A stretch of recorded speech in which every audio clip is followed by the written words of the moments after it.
There are 8 billion people on Earth. Less than 60 million of them are millionaires. Around 3,000 are billionaires. And almost nobody actually understands what separates these levels of wealth. Most people think the gap between rich and poor is one big jump. They're wrong. There are exactly 8 tiers of wealth. Each one has its own lifestyle, its own freedoms, its own traps. And once you understand which tier you're really in, you'll never look at money the same way again. This is every level of net worth explained. Tier 1, survival. Net worth $0 to $10,000. This is where most of the world lives. In the United States, 28% of adults have less than 10K to their name. Globally, it's over 60%. At this tier, every month is a coin flip. Rent comes first, food second. Everything else is a luxury that has to wait. The defining feature of Tier 1 isn't poverty, it's fragility. One broken car, one medical bill, one missed shift. That's all it takes to fall into debt. And debt at this tier doesn't go away. It compounds, slowly, quietly, for years. People in Tier 1 don't save. They survive, and they're judged for it by people who've never lived here. Tier 2, stability. Net worth $10,000 to $100,000. This is where Americans spend most of their working lives. The median U.S. household has a net worth of about $192K, but remove home equity and most are sitting squarely in Tier 2. At this level, the panic of Tier 1 fades.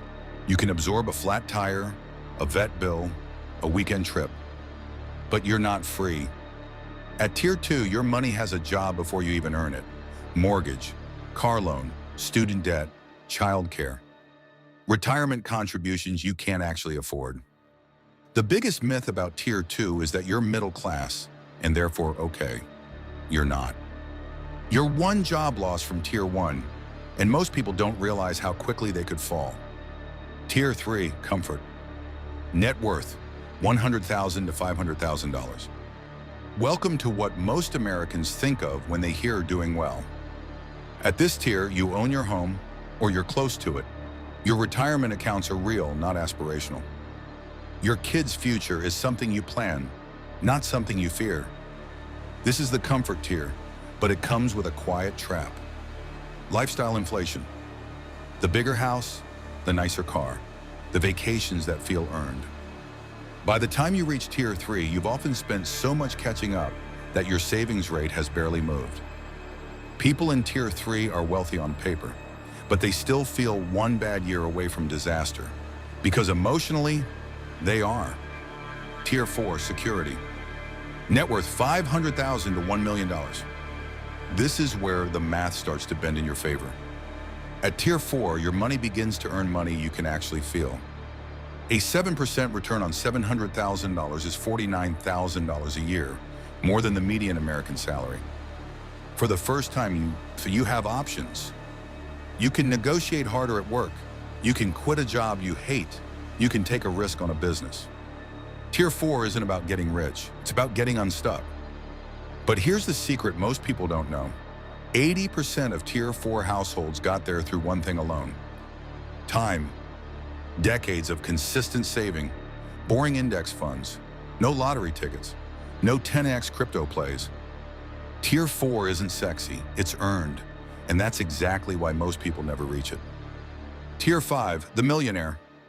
Net worth, $1 million to $5 million. Crossing $1 million is the most overrated milestone in finance.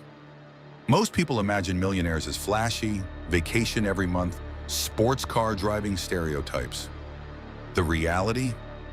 The average American millionaire is 62 years old, drives a 4-year-old car, lives in a 3-bedroom house, and got rich slowly through compound interest, modest income, and aggressive saving.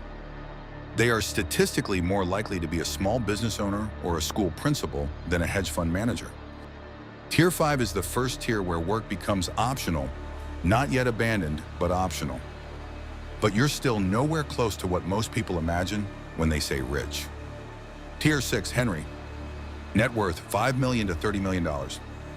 Henry stands for high earner, not rich yet. But at this tier, the not rich yet part is debatable. This is where wealth stops being about you and starts being about a portfolio. Tier 6 households don't just have money, they have a strategy. Private bankers, tax advisors, estate planners, real estate syndications. Tax loss harvesting algorithms most people have never heard of. At this tier, your money isn't sitting in a single 401k.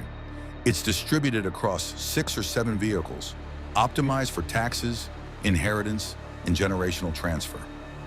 Tier 6 is the first tier where wealth survives you. Your kids inherit not just the money, but the infrastructure that creates more of it.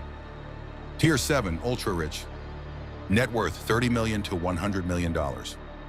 Now things change completely. Below Tier 7, money is something you have. At Tier 7, money is something you employ. Through people whose job is to manage your wealth full-time, welcome to the family office. Private jets, usually fractional, occasionally owned. Art collections that double as tax vehicles.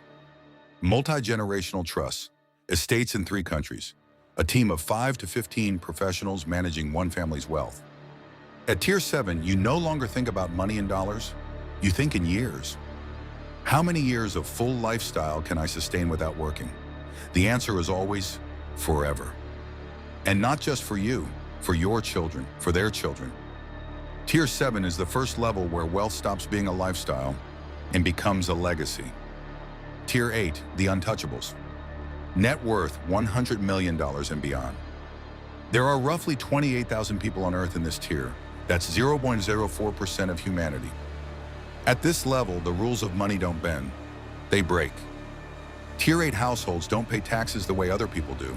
They optimize them, legally, aggressively, across decades. They don't apply for loans. Banks compete to lend to them at rates regular borrowers will never see.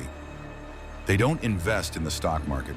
They influence it through positions large enough that buying or selling moves prices.